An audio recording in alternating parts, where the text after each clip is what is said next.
मुख्यमंत्री देवेंद्र फडणवीसांनी नागपूरमधल्या घटनेची माहिती घेत विधानसभेत याबाबत निवेदन केलं। नागपूरमधली घटना सुनियोजित कट असल्याचं मुख्यमंत्र्यांनी म्हटलेलं आहे।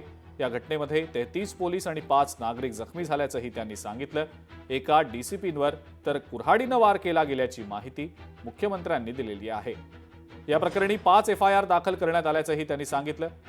पोलिसांवर ज्यांनी कोणी हल्ला केला त्यांना सोडलं जाणार नाही असा थेट इशारा मुख्यमंत्र्यांनी दिलेला आहे।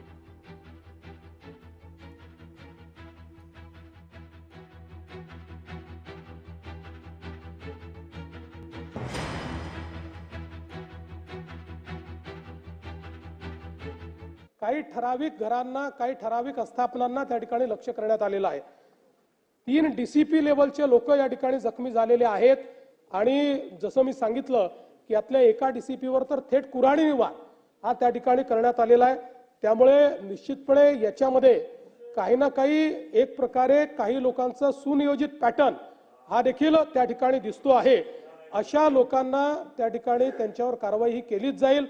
कुठल्याही परिस्थितीमध्ये कायदा आणि सुव्यवस्था हाती घेण्याची कोणालाही परवानगी या ठिकाणी देण्यात येणार नाही।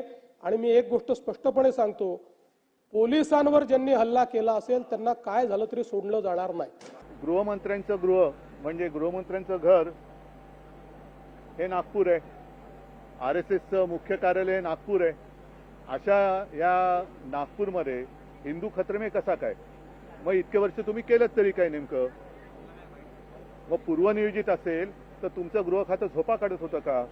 हा पूर्वनियोजित कट तुमच्या कानावर आला का नाही?